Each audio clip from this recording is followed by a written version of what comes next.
حضرت سیدنا ابو ہریرہ رضی اللہ تعالیٰ حدیث کے راوی آپ فرماتے ہیں حضور نبی کریم صلی اللہ علیہ وسلم نے ارشاد فرمایا بیماری کا ایک کو لگنا بدشگونی ہامہ اور سفر سب یہ بے حقیقت ہے۔ مطلب کیا اس حدیث کے الفاظ کیا ہیں؟ فرمایا تم جو یہ فال نکالتے ہو بدشگونی کرتے ہو، میرے آگے سے بلی گزر گئی تو پتہ نہیں ہمارا کیا بنے گا، اب سفر نہیں کرتا، یا تیر پھینکتے تھے زمانہ جاہلیت میں لوگ تو اس سے فال نکالتے ہیں کہ اگر اس ہاتھ میں گرا تو سفر کروں گا، اگر نہ ہوا تو نہیں کروں گا، فلاں کام کروں گا یا نہیں کروں گا۔ فرمایا تمہارے یہ اعمال جو ہیں، تمہارے یہ فعل جو ہیں، یہ تمہارے کام کرنا حقیقت نہیں ہے، اور سفر کے مہینے کو نحوست سمجھنا فرمایا یہ بھی حقیقت نہیں ہے۔ حضرت ابو ہریرہ رضی اللہ عنہ فرماتے ہیں کہ رسول اللہ صلی اللہ علیہ وسلم نے فرمایا یہ چیزیں جو ہیں بدشگونی کرنا اور نا امیدی لگا لینا، کسی مہینے کو اپنے طور پر منحوس سمجھ لینا، کسی دن کو اپنے لیے مسموم تعین کر لینا، آقا علیہ السلام فرماتے ہیں کہ کوئی حقیقت نہیں ہے۔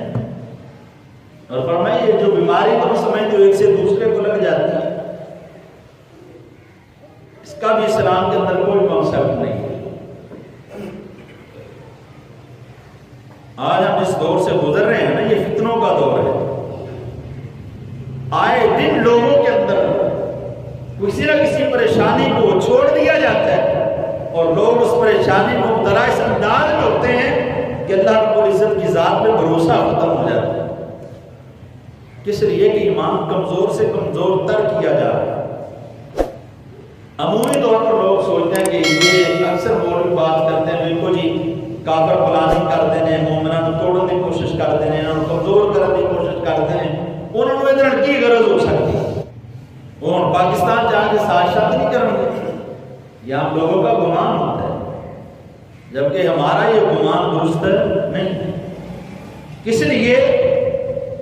کہ یہ حقیقت بات ہے کہ کافر پہلے دن سے لے کر اب تک اور قیامت تک مومنوں کا دشمن رہے گا، یہ کبھی بھی ان کا بھلا نہیں سوچے گا، یہ ڈائریکٹ آپ سے آ کر تو نہیں کہے گا، اگر کہے بھی تو وہ نہیں مانے گا۔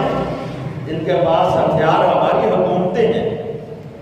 ان کے پاس ہتھیار جو ہیں وہ ہمارے رہنما ہیں، ان کے پاس ہتھیار جو ہیں وہ بکنے والے مولوی ہیں جو ان کے چند روپیوں پر دین کو تبدیل کر کے لوگوں کے سامنے پیش کرنا شروع کر دیتے ہیں۔ حضور نبی کریم صلی اللہ علیہ وسلم تو فرماتے ہیں یہ ایک سے دوسرے کو بیماری لگنا اس کی کوئی حقیقت نہیں ہے۔ اب کوئی ڈاکٹر آ جائے، کوئی اسکالر آ جائے، کوئی پروفیسر آ جائے، کوئی عالم آ جائے، فاضل آ جائے، کوئی سائنسدان آ جائے، کوئی اٹھ کر آ کر کے کہے نا کہ ایک بیماری سے دوسرے کو لگ جاتی ہے تو کبھی بات پر یقین نہ کرنا۔ اس لیے یہ بات کسی اور کی نہیں بلکہ مدینے کی تاجدار کی بات عرض کر رہا ہوں۔ ہمارے اس پر یقین ہونا چاہیے، ایمان ہونا چاہیے کہ ہمارے پیارے آقا صلی اللہ علیہ وسلم نے جو فرما دیا وہ کبھی بھی غلط نہیں ہو سکتا، کبھی بھی ایک بیماری جو ہے وہ دوسرے کو نہیں لگتی، ایک سے دوسرے کو بیماری کا لگنا جس کی اسلام نے نفی کی ہے، تو جب اسلام اس کی نفی کر رہا ہے تو کوئی بڑے سے بڑا سائنسدان ڈاکٹر آ کر کبھی بھی ہمیں اس کی حقیقت بتلانے کی کوشش کرے